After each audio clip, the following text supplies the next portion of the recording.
મિત્રો આપણે એક પહેલા આપણે જોરદાર નારો લગાવી દઈએ આપણે સાહેબ જે આપણા વચ્ચે પધાર્યા છે એ માટે એમને લાગવું જોઈએ કે અહીંયા દરેક સમાજના અને આદિવાસી સમાજના લોકો આજે ભેગા થયા છે. આજુબાજુમાં ભાજપ અને કોંગ્રેસના પણ ઘણા બધા નેતાઓ આવ્યા હશે, એ લોકોએ મોકલ્યા હશે સોશિયલ મીડિયા વાળાને કે ભાઈ ફોટા પાડી લઈ આવજે, વિડીયો ઉતારી લાવજે. અહીં બેઠા છે તે બરાબર છે, નારા બારા લગાવે છે કે પછી એમ જ બેઠા છે તે? તો બોલો, બે હાથની મુઠ્ઠી વાળ લેજો. હા, બરાબર લાગુ જો અહીંયા ગાડી તમે બધા બેઠા છે ચૈતરભાઈના સમર્થનમાં. બોલો જય આદિવાસી, જય આદિવાસી, જય આદિવાસી, જય આદિવાસી, જય જોહર, જય જોહર, જય જોહર, જય જોહર. ચૈતરભાઈ તુમ આગે बढ़ो, हम तुम्हारे साथ हैं. ચૈતરભાઈ તુમ આગે बढ़ो, हम तुम्हारे साथ हैं.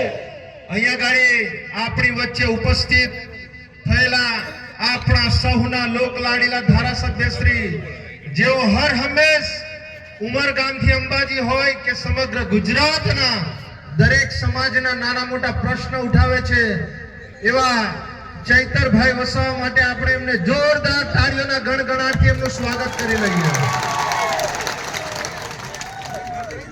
અહીંયા છોટાઉદેપુર જિલ્લાના પ્રમુખ શ્રી એવા રાધિકાબેન રાઠવાજી અહીંયા આપણી સાથે આજે જોડાયા એવા પરેશભાઈ રાઠવા, રાજેશભાઈ રાઠવા, રંજનભાઈ તડવી તેમજ સરપંચશ્રીઓ, ડોક્ટરશ્રીઓ અને આજુબાજુ ગામમાંથી પધારેલ અમારા યુવા સાથી મિત્રો, ભાઈઓ બહેનો નું અમે આજ રોજ આમ આદમી પાર્ટી પરિવાર તરફથી આપ સર્વેનું અમે દિલથી ખૂબ ખૂબ હાર્દિક સ્વાગત કરીએ છીએ.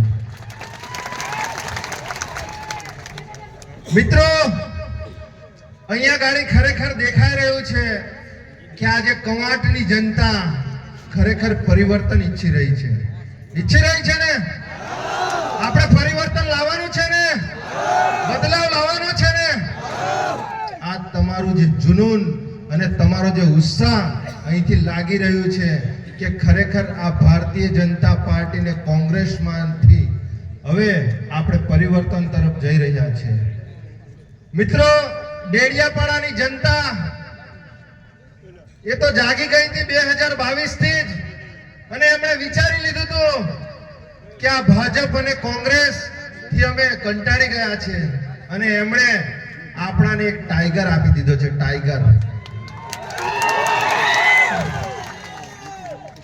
મિત્રો, આજે આ ભાજપ અને કોંગ્રેસના તમે જોતા હશો, આજે ઉમરગામથી સમગ્ર અંબાજી સુધી એ લોકો કોઈ પણ ધારાસભ્ય હોય, સાંસદ સભ્ય હોય કે કોઈને હમણાં નવા પદ આપી દીધા હોય, નવા હોદ્દાઓ આપી દીધા હોય, એ કૂતરાઓ આજકાલ બહુ ફસે છે. એ કૂતરાઓને અહીંયા ગાડી તમે જોતા હશો, એ લોકોએ આજે ઉમરગામથી અંબાજી સુધી એમણે ભસવાનું ચાલુ કરી દીધું છે. પણ આ તો જંગલનો ટાઈગર છે, ટાઈગર. આ કૂતરાઓ હોય કે પોપટો હોય કે વાંદરાઓ હોય, એમનાથી કઈ ફરક પડવાનો નથી. આજે તમે વિચાર કરો, આટલી બધી શિયાળાની ઠંડી લાગે છે, પણ તેમ છતાં ભાજપના અને કોંગ્રેસના નેતાઓની આ એક ધારાસભ્યોએ બધી ઠંડી ઉડાવી દીધી છે. આજે એ લોકો ગામે ગામ સભાઓ કરતા થઈ ગયા છે.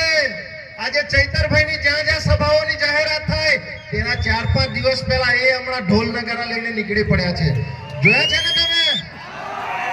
આ 5-5 વર્ષથી કોઈ દિવસ આપણને તાલુકાનો સદસ્ય જોવા નતો મળતો, કોઈ દિવસ આપણને જિલ્લાનો સદસ્ય જોવા નતો મળતો, કોઈ દિવસ ધારાસભ્ય જોવા નતો મળતો કે કોઈ દિવસ સાંસદ સભ્ય જોવા નતો મળતો. આજે તે લોકો નાચતા કૂદતા થઈ ગયા છે.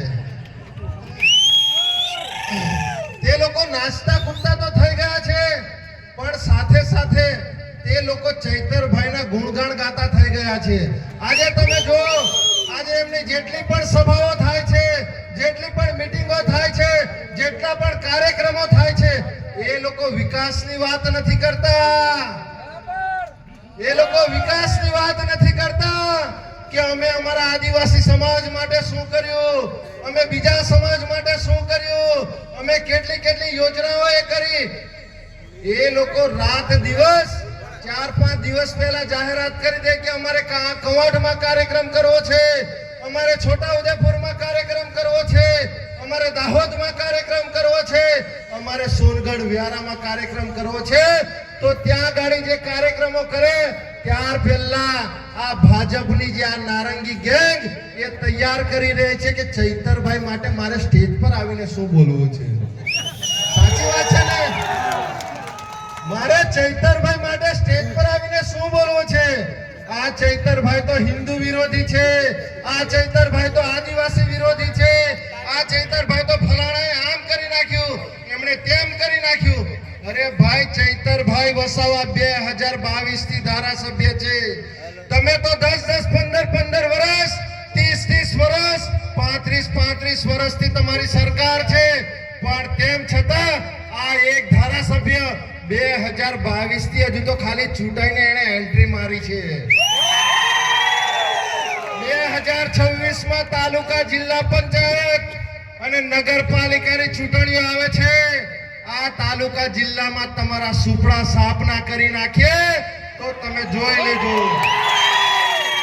અને 2026 પછી 2027 ની પણ તૈયારી રાખજો.